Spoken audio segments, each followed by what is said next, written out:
Hello everybody and welcome back to another one of those videos where I talk about updates on the Steam version of Dwarf Fortress coming from Toady1 and KitFox. We've got a busy month here with 2 posts, one from Tarn and one from Zach.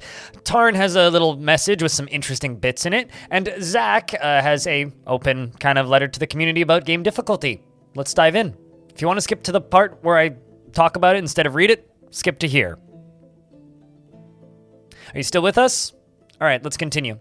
I've spent the last some days updating tracks and rollers and stops. I've also updated how constructions work.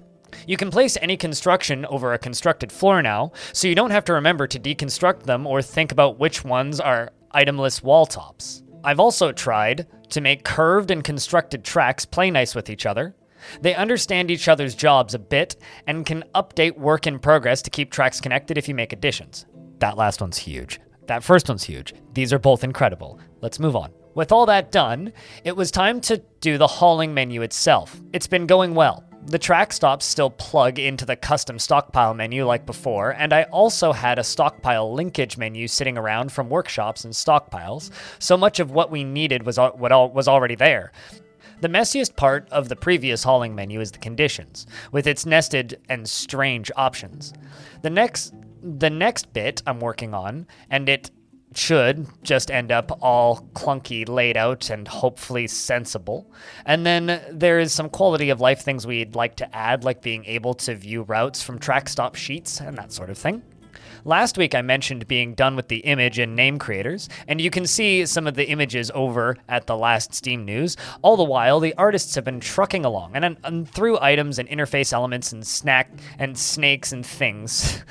And we'll continue to show these in screenshots as they come up, though we are always a little behind. For instance, we now have the final art for the old announcement alert icons in those images for the creator screen.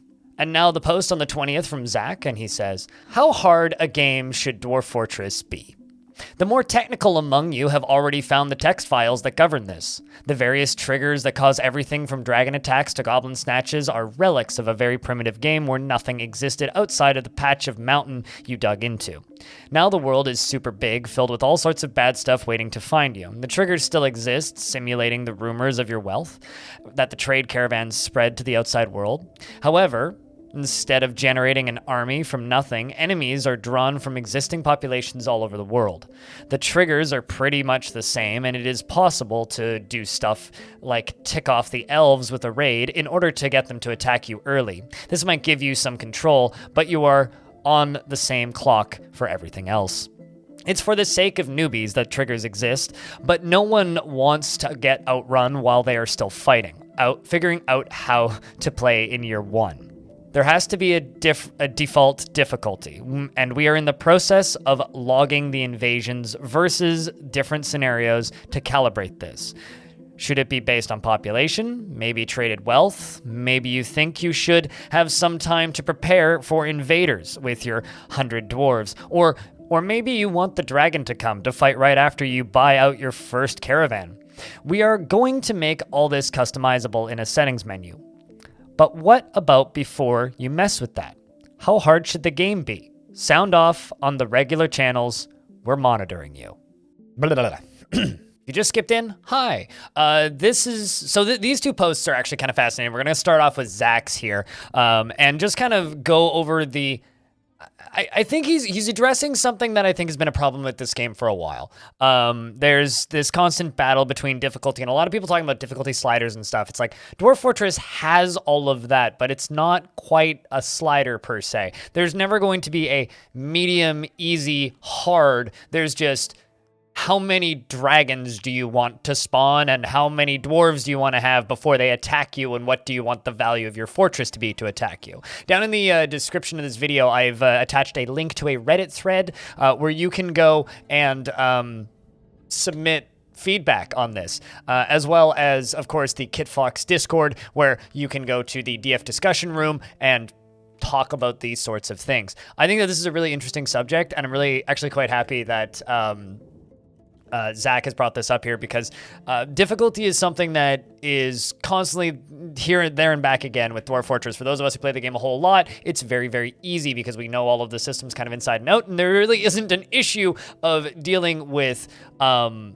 stress amongst dwarves and difficulty amongst the enemies because we know all of the tricks. So it's not exactly fair to compare my amount of knowledge to the game versus somebody who maybe has seen screenshots and read and maybe tried to launch the game once. So I do think that this is a really interesting question. So I really hope that you guys go and help him out there. And also, if you leave comments on the forums or in the Discord or in the in the subreddit link that I'm linking below, also leave them in the comments of this video because I'd love to talk to you back and forth about them because I think difficulty is an interesting subject. And now moving back in time a little bit to Tarn's post here. The thing that really excites me about this, because the other stuff is kind of a little bit older, in like a couple weeks old, you can go watch my older video if you want to see the news post that he's talking about, the image creator.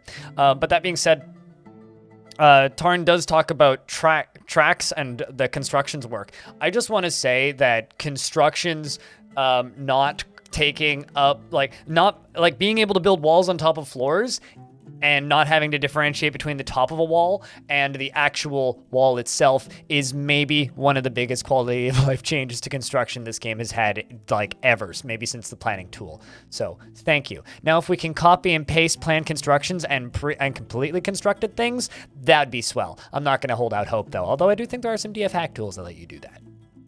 Thank you very much for watching this video. If you want to see more videos like it, you can do that over on my YouTube channel where I have a whole playlist of these. And if you want to support these videos directly, Super Thanks is active on this channel, as well as I have a Patreon and many other ways to support me. If you want to see more of me while I play video games, you can go over to twitch.tv/BLINDIRL 3 days a week, Tuesday, Wednesday, Thursdays for about 14 hours. Thank you very much for watching, and I'll see you in the next one.